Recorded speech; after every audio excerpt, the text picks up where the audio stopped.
Buy Sell Keep Avoid is back for Gameweek 38. Welcome to FPL Mate, my name is Dan, and it's the time for the final Buy Sell Keep Avoid video of this season. I'm excited to share a lot of thoughts around a lot of players today. I hope you guys enjoy this one. Let's get going. And of course, guys, if you want that full guide on Gameweek 38, the podcast this week, I was back in the studio with Sim. Go check it out. We speak about so much to do with Gameweek 38 and all of the ramifications for each team. Definitely a big recommend for you guys to check it out this week if you haven't done already. Link in the description or just search Stick to FPL. And for the final time, this video is going to be split into two parts. The first part, we are going to be looking at those players you may already have in your team and which ones you should keep and which ones you should sell. After that, we'll be looking at new players for you to buy and maybe some players to avoid too. Players will be tier listed with the best players at the top and the worst ones at the bottom. And we're going to be starting off with the forwards that you may already have in your team. And there are a few forwards here that I think maybe are worth keeping. And after that, it is a bit of a crazy time in the world of FPL. Game week 38, always a crazy time indeed, with plenty of goals on the cards and different teams with different priorities ahead of this final game week. But first of all, it is no doubt in my mind that Ollie Watkins is a keep for this game week. If you are thinking about selling him,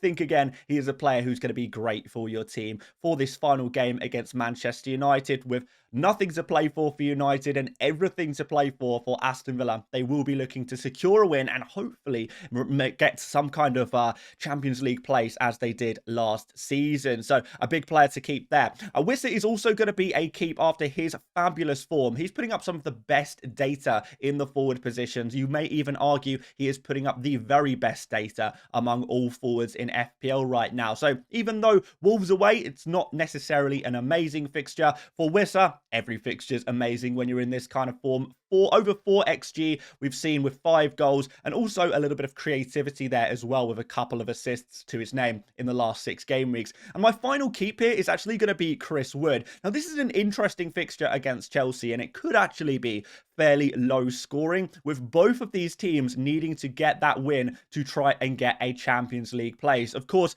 it is in Chelsea's hands, so they can afford to be a little bit more reserved than Forest, who have to really go for it. But if Forest really need to go for it, that may actually give more chances to Chris Wood. It could be very much a game state game where, depending on if there is an early goal, that may really impact the way each team plays. So it's a curious one for sure, but what we know about Chris Wood is, unlike many of the other forwards on offer this game week, he is going to be nailed on for minutes, as this is such an important game for Nottingham Forest. So for that reason, penalty taker in a must-win game, he's got to be a keep, surely. After that, we have a lot of players who maybe have their minutes in some question. So Marmoush and Mateta, for example, actually it could be a pretty nice fixture for each of these guys. Marmoush against Fulham, who have nothing to play for, and Mateta against Liverpool in a game where nobody has anything to play for and everyone will be in party mode. Could this mean a big game for big amounts of goals between Crystal Palace and Liverpool? Definitely. But are you going to be able to hit the right player who gets the goals in this game? That is a question. But if you have Mateta in your squad already, he definitely is a player to consider selling, but I don't think he is a must sell. And actually, I think maybe there could be some regret for anyone who does sell him if he does end up starting and getting significant minutes. That, however, is a major doubt. Marmoush, another player with minutes, a bit of a question mark around him. Fulham away is a nice fixture right now for Man City. However, I just don't know who is going to be starting now that Haaland is back available. Pep Roulette is going to be in full swing, but it is a must-win game for Man City, so maybe you think that City may play their best players in this game. So he is a monitor, one to consider selling, and honestly, guys, anyone outside of the keep section is definitely at least worth considering selling. There is no must keeps after that. Beto, another player you could consider selling. Everton, not really too much left to play for. Newcastle away is a difficult game for an attacker, considering Newcastle have been one of the stronger defences in the Premier League over the last couple of months. And of course, this is a must-win game for Newcastle as well, who might be looking to keep it tight at the back. So maybe Beto could be a player to be sacrificed. But still, Beto's minutes minutes, I think, are reasonably good in this game compared to some of the other options for this game week. And that brings us to Alexander Isak, who is so tough to call right now, and he will remain tough to call all the way until the deadline, because as we know, he did pick up a minor injury which ruled him out of game week 37. However, any hope of getting concrete news about Isak's availability for game week 38 is it's going to be tough to come by. Eddie Howe, the Newcastle manager, is a manager who does like to bend the truth sometimes when it comes to his team news. So even if Howe says Isak is available, or if he says Isak is unavailable, we can't really trust him. So it's going to be difficult. If Isak is even partially fit, you feel like he would play against Everton, considering it is such an important fixture for Newcastle and for Isak to get that Champions League place. But there's always going to be doubt around his minutes. So if you are someone who maybe doesn't have too much cover on your bench, it might be worth selling Isak. But if you do have some bench cover, it might be worth keeping Isak in your team and just hoping for the best that he does start in this game and maybe can get something against Everton. And finally, we have the sells, and I'm going to put Cunha in the sell category first of all, which may be surprising to some people, but what I would probably suggest right now is that Cunha is seemingly out of the door, leaving Wolves, heading to Manchester United. And as such, I would imagine that Wolves will be looking to go into the final game of the season with not really anything to play for other than maybe league position, depending on results tonight, because I'm recording this during the day on Tuesday.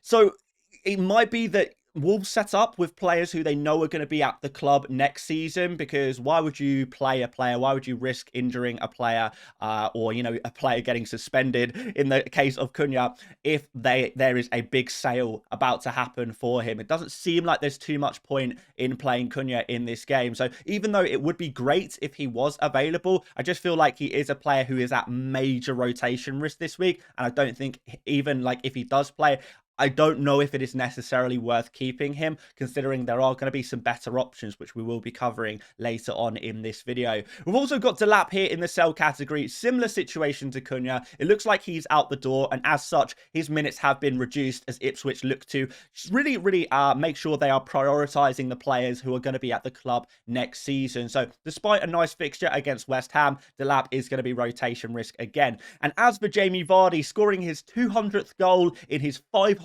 appearance for Leicester during game week 37, and you think he is gonna ruin that beautiful, perfect record, those lovely round numbers? Of course, it has already been confirmed that Jamie Vardy has played his last game for Leicester, so he is not going to be playing in game week 38. So he's going to be a pretty straightforward sell for you guys if you did pick him up over the last couple of game weeks to target that game week 37 goal. Success, but it is now time to move on from Jamie Vardy permanently. Yes, he is going to be gone from the Premier League, and hey, hopefully there'll be plenty more legends of FPL, legends of football to come, but it's time to put Vardy to bed in the FPL world. Great asset over the years. It is a shame it's come to an end, but wow, what moments he has delivered us over the years, it has to be said. So thank you, Jamie Vardy, but it is time to go permanently from our FPL teams. On to our midfielders now, and certainly Morgan Rogers is a keep. Again, similar to Watkins, we're looking at a really nice fixture for Aston Villa, a team with a lot to play for, with a fixture against a team with nothing to play for, who will be playing obviously on Wednesday. Maybe a little bit of fatigue, a little bit of rotation for Manchester United going into a meaningless game week 38 fixture, which is really the opposite of the situation for Aston Villa, who will have had a little bit more rest and much more desire, motivation to go full strength and really put the sword to this Manchester United side. Now, I don't know if Aston Villa will be chasing goal difference, because it's pretty difficult for Villa to catch up now on goal difference compared to some of the other Champions League hopefuls. So it could be that 1-0 and defend that 1-0 might be the scenario, but still, it's a good fixture, and I do like the look of this one. Would not be looking to sell Rodgers this game week. Mo Salah is maybe controversial, considering his form seems to be going from bad to worse, but I think Salah is nailed on for this game. I think he definitely does play, and he probably gets 90 minutes again for Liverpool. Even though Liverpool are, in party mode, they are so far on the beach. They are deep sea scuba diving right now.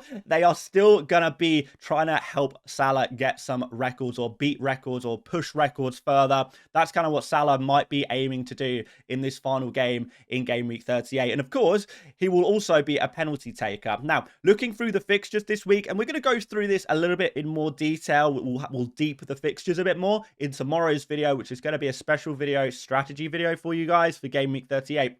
This is definitely one of the fixtures that we've kind of already identified as a potential high-scoring game. So we could see something like, I don't know, a 4-4 kind of result in this game. Like, it could be crazy, kind of similar to what we saw with Liverpool versus Brighton. And I have to be honest, if this is a huge scoring game and we're expecting it to, be a candidate for a huge scoring game, you really think Liverpool are going to score 4 goals? Salah's on the pitch for 90 minutes and he doesn't get a single return. That doesn't seem very likely to me. But hey, I understand he has been in poor form recently. I just think that Salah, final game of the season, final chance to push up those records, and a fabulous fixture where we're expecting goals.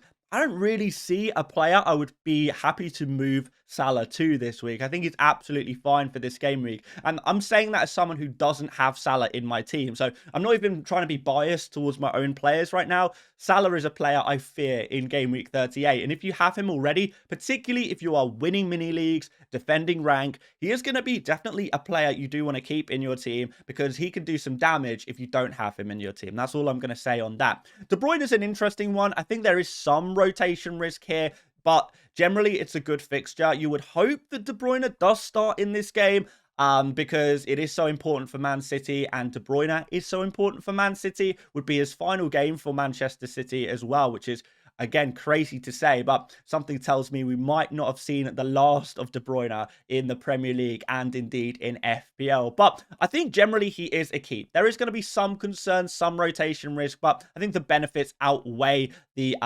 negatives and the rotation risk with De Bruyne. So we'll be looking to keep him for his final game for Manchester City. On to monitors. This is where things get interesting. Cole Palmer is playing against Nottingham Forest, who I think have been pretty bad recently. I've not made any secret about, my opinions on Forest recently and how poor they have been performing. My question here really is, will Forest just play in their super negative way, the negative style of football, but will they times that by 100? Will this game be cagey up to 80 minutes with the teams looking to get that one goal in the last 10 minutes? Or, if one team scores, will the other team just defend out of their life, for the rest of the game? This is so game state dependent. But generally, I think if Chelsea can find their way ahead in the game early, that is going to massively play into the hands of Palmer. And we could say a similar thing really about Nottingham Forest as well. But Palmer certainly is a player on penalties, so that's always useful. You always have that potential there.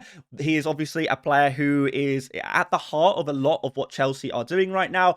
Unfortunately, in attack, Chelsea aren't doing very much right now. So if Palmer is involved in a lot of not much, then does that help you? That's why he's in the monitor. He's not a definite keep, but I think there is certainly some arguments to keep him in your team. And we know he has the potential to go big, get that very, very big score in FPL. And if we're looking at a game week where we're expecting more goals or expecting more chaos, and, things are going to be game state dependent and things can pop off at any moment, is Palmer going to benefit from that?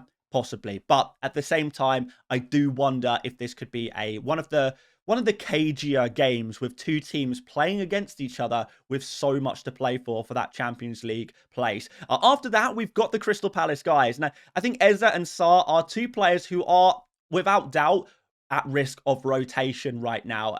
With the FA Cup now done, succeeded, with nothing left to play for in the Premier League, they're not going to move down positions. They can't get European places through league position because they've already got a Europa League position through their FA Cup victory. As such, I don't really know what's going to be happening here. I don't know who's going to be starting. It's really difficult to predict at this present moment. We'll try and make better predictions closer towards the deadline. But right now, if you keep Eza and Sarr, you are taking a risk. You are gambling on their minutes. But again, if they do start, we're looking at a fixture that could be big for goals against Liverpool. So in that sense, I do kind of like the idea of keeping Eze or Saar if you are feeling risky, if you have high risk appetite, you feel, okay, these players might play. Hey, why not keep them? Why not try it out? It's not something you have to do, and that's why they're in monitors. And if you don't want to take a risk, I think they're pretty easy to sell. But if you are feeling a little bit spicier in game week 38, these are the kind of players that genuinely could get you those big hauls. And Alanga is here as well. He's another player who is kind of maybe going to be at risk of a cagier game against Chelsea. And particularly as a player who is more of, maybe a counter-attacking player for Nottingham Forest. If Chelsea do defend as they have been doing recently and, they don't concede an early goal, Forest struggle to score in the first half of the game, it is going to become more and more difficult for a player like Alanga to pick up FPL points. So I think this game is at big risk of not suiting him as an individual player, and therefore he has a pretty low monitor and a player to consider selling, despite the fact I think his minutes are pretty secure here at home against Chelsea. As for ourselves, Jacob Murphy has been playing as a right wing back recently, which has negated his attacking potential. Still a little bit of assist potential there, but he's really kind of dropped a little bit out of form over the last few game weeks, which hasn't really been great for him. Everton is, I know a lot of people have been saying Everton is a really good fixture. I know Everton don't have much to play for, but I don't think this is like an amazing fixture. Everton have been a really, really solid defense and maybe have a few injuries, so maybe not rotating too much. I'm not sure. I don't really want to call this one too much, but certainly Jacob Murphy, you feel that there are maybe some nice alternatives to bring in for him this week, which we will, of course, discuss in the midfield buy section of the video.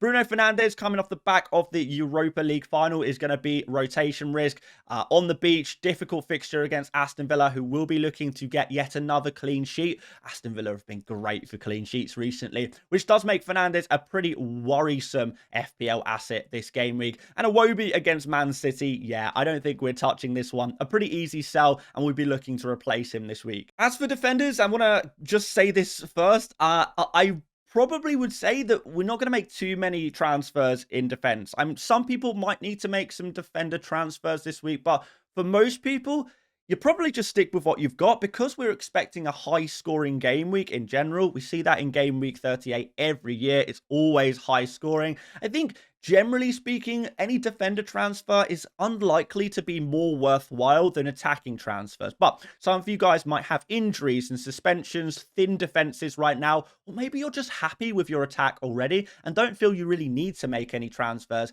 in your attacking position. So maybe therefore you make a defender transfer. But certainly those kind of players you would look to keep this week. Gavardio against Fulham, pretty straightforward. Man City have been a really top defense recently. Plenty of clean sheets to go around. Milenkovic also a player to keep, I think, against Chelsea because he's good for minutes. And like I mentioned, this could be a KG game. So I think that's maybe worth taking the risk on Milenkovic rather than selling him. He's not really at any risk of rotation. There's no injury there. So doesn't really seem to be worth a transfer. Nori, as an attacking defender, might be able to benefit kind of from the high-scoring games. Of course, Nori, a player often involved with goals, 1 goal, 2 assists in 5 games in the past 6 game weeks, which is really nice indeed for him. After that, we've got our monitors. Mikalenko, I think he will play, but, maybe he's a player you could consider selling. Seems a bit luxury. Maybe you can just bench him. Van Dijk, I think, will be back in the Liverpool starting 11, but I'm expecting rotation in this one. Munoz, some rotation risk here. High-scoring game against Liverpool here, away from home. There is, we're not expecting too much from Munoz maybe this week, but he does have that attacking potential, it has to be said. Robinson, again, potentially rotation risk. He has been carrying some injury issues in the later parts of the season, and it's a really tough fixture against City. Fulham, nothing to play for. But I think really the only players you'd be looking to sell this week are those who are injured, potentially out. So we've got players like Timber and Saliba. Arsenal are near enough guaranteed second place at this point. Unless Southampton beat Arsenal like 5-0, Arsenal will finish in second place in the Premier League. So therefore, any player who is carrying a slight injury issue, and we know Timber and Saliba are carrying issues right now, there doesn't seem to be much point in playing these guys for Arsenal in the final game of the season. So I do think that these players are more likely to not start than start, and therefore you might want to think about replacing them if your defense is a little thin and you can't replace them with any players on your bench right now. Trippier, another player who is very, very likely to be out against Everton. So rather than take the risk and try and rely on Eddie Howe's truths or not truths, maybe it's just worth selling him, replacing him with a new defender. And guys, if you are enjoying this buy, sell, keep, avoid video, make sure you do drop a like, do subscribe if you are new around here as well. This is the final buy, sell, keep, avoid of the season, so if you've been enjoying this series over the course of the year, do let me know by dropping a like, and if you have any feedback as well, how you want to see this video improve into next season, I would love to hear from you guys. Okay, forwards to buy, and I think there's one man who stands head and shoulders above the rest in the forward position, and that's going to be Evan Nilsson. So I think he's a really strong buy. It's a nice fixture. Bournemouth with still potentially things to play for in this game, and nice and cheap asset who has been putting up good numbers since his return from injury a couple of months ago generally. Maybe not so much over the last couple of game weeks, but still there is enough there to justify buying him. Nice differential as well. I think a lot of people will be going for Evan Nilsson as a top pick this week. Of course, we'll find out in the 100 experts video just how popular Evan Nilsson is, but I have a feeling he will be. Ollie Watkins, if you didn't buy him last game week, if you're one of the few people who didn't, he's still definitely an option for this game week against Manchester United if you do want to converge with the template a little bit and go for a slightly safer option. And finally, Danny Welbeck. I think, you know, João Pedro didn't play against Liverpool, even though he was available. If Danny Welbeck plays in this, actually could potentially be an important game for Brighton to try and get 8th place against this awful Spurs defence who are playing midweek, nothing to play for.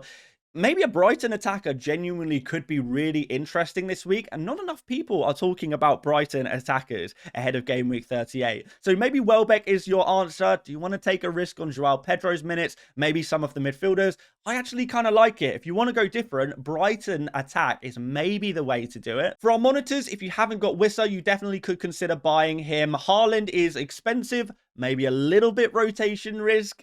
So, you know, there's some risk attached to someone like that.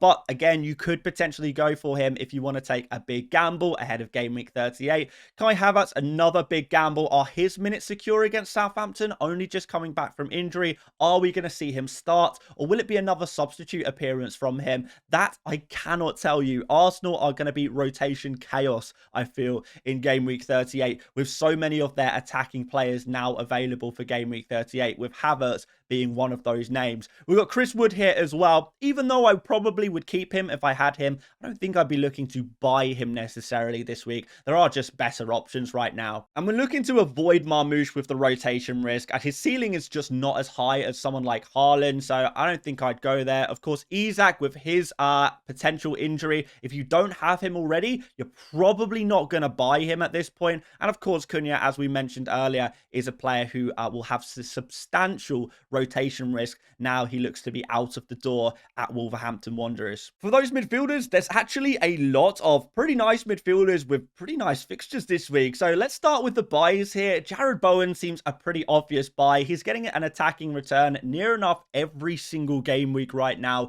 His form seems unstoppable. And even though there is some overperformance here, generally, he's looking good right now. He's looking full of confidence. And Ipswich away in a open, meaningless, pretty much meaningless. I guess West Ham still have some potential table, and, you know, Ipswich as well could move up one space down, one space up kind of thing for West Ham and Ipswich. So there's not much to play for here, but could be really, really open. Could be a lot of goals, and surely that's going to benefit someone like Jared Bowen. Maybe even a potential captain option if you do want to go a bit different. Semenyo is safe, secure for minutes for Bournemouth, and Leicester at home, as we know, is a very nice fixture. We just got to hope that Semenyo doesn't troll us the way he was trolling previously in the season. But in recent game weeks, he's actually been fairly reliable with 2 goals and 1 assist. Against Leicester, he could get more of the same. And Saka, I'm sorry to say this, but he is definitely a player to consider buying, but he's not nailed on. He is not secure in this fixture at all. If we're talking about Martinelli, Trossard, Havertz, Nwaneri, all of these guys all being available. Marino, you know, sometimes playing as a striker as well. We've got so many players available for Arsenal in a meaningless game. We've got some young players as well who potentially can get some minutes in this game.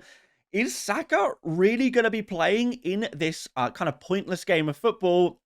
I don't know. Considering a huge criticism of Arteta and Arsenal is playing Saka in meaningless games, overplaying him and getting him injured, well, surely this is the perfect time to rest him. Now, that's not me saying that I think Saka is going to be rested or rotated necessarily, but it is definitely me saying that his minutes are at some risk. So you kind of have to evaluate that risk yourself. Do you think Saka is going to start or not? If he does start, how many minutes is he going to get in a game? Sub at halftime, 60 minutes, and maybe even less, 59 minutes potentially for a one-pointer. These are all possibilities that we need to consider before going for Saka. But if he does start and get significant minutes, you get the feeling that Southampton away could be a nice high-scoring game for Arsenal. So again, comes down to risk appetite with a lot of these Arsenal players. Kluivert, the penalty-taking man for Bournemouth, has found himself at some risk of minutes in recent game weeks. His minutes seem to be dropping every week, and therefore, is he worth going for? The data is not particularly good here either, but we know that Kluivert has been a very reliable asset in the past. Do you trust him to recapture that form? I don't know if I do, which is why he's in the monitor, and his teammates Semenyo and like Evanilson are going to be higher priorities than him because Kluivert is that bit riskier. We've got Rodgers as a potential buy still here. Then we've got the Arsenal guys. Martinelli, just like Saka, is going to be rotation risk, but I do fancy his minutes a little bit more than some of the other Arsenal attackers that you maybe have your eye on right now. I think Martinelli has higher minutes potential than players like Trossard and Havertz, for example. So you could consider going for him against Southampton. Ødegaard should be good for minutes in theory, but he hasn't exactly been lighting the world alight over this Premier League season. That said, he is on a streak of assists. He seems to be getting an assist every single game, but it has been a massive overperformance. Just 1.18 expected assists in 6 game weeks with 5 actual assists during this time. So will he regress to mean? Can we trust that he will continue his assists considering that underlying data is not really supporting it? I have to wonder about that, which is why he is a low monitor. But if Saka's not on the pitch, he's a penalty taker. I guess that's pretty good and it's a good fixture. So who knows? I'm going to put Eze in the avoid section. I just think he is too risky to go for, considering we have, you know, Bowen, the Bournemouth midfielders, and maybe some Arsenal midfielders who are maybe slightly higher with similar levels of risk. We've got Gibbs White here as well against Chelsea.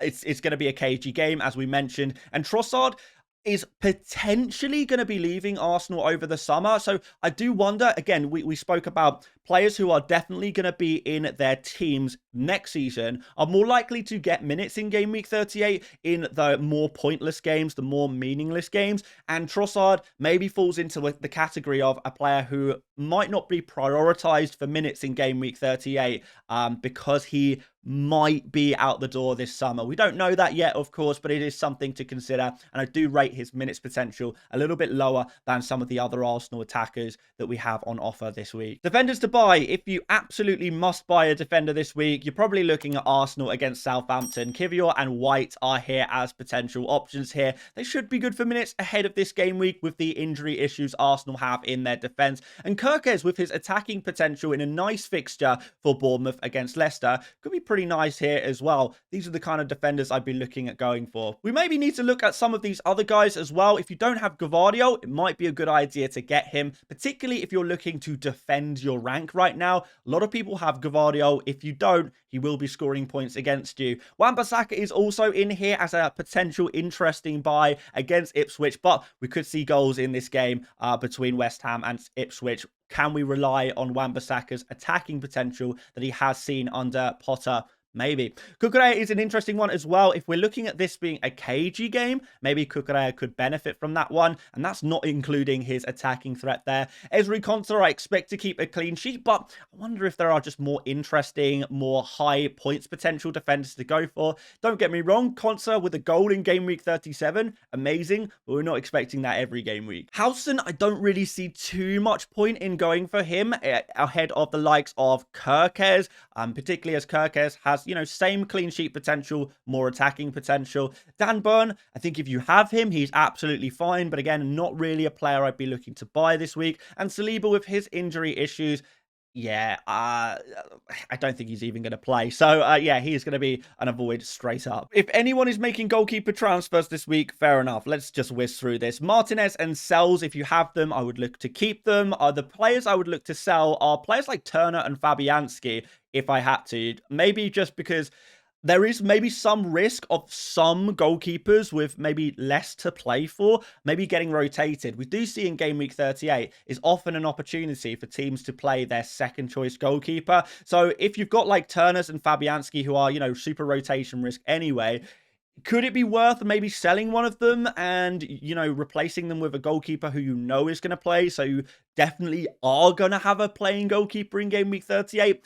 It is definitely something to consider. Now, if I'm buying a goalkeeper, I'm looking at goalkeepers with decent fixtures against a team with not much to play for a team who must win, must go full strength. So we're looking at Aston Villa and Newcastle, Martinez and Pope. I know a lot of people will look to buy Raya, but even though I think Raya is like 80% going to start for Arsenal this week, it is not a guarantee. It's really not a guarantee in Game Week 38 for a team like Arsenal. So Martinez and Pope may provide you a bit of cover if you have the spare transfer. You want to do something like this. Of course, Flecken is going to be an avoid. A lot of people buying Virginia as well. Maybe that's some free hit teams there. But at 3.8 million, I understand people want to go cheap for a second goalkeeper.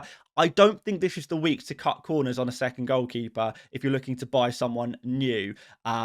We really could see some goalkeeper disasters this week. We see one or two every Game Week 38. So just be aware of that one when making transfers, making goalkeeper selections this week. But that is all the players I want to talk about in today's video. If I missed anyone out, I'm sure I did. There's so many players to talk about this week. Let me know in the comments section any players we didn't mention today, and I'll give them a rating: buy, sell, keep, or an avoid. But like I say, guys, final BSKA of the season. Please do leave a like if you've enjoyed the series this season. Let me know if there's anything you'd like to change into the new season. Subscribe, check out Stick to FPL using the link in the description, and I'll see you tomorrow for another video. It's a big week. I'm looking forward to it. I hope you guys are as well. See you later, mates.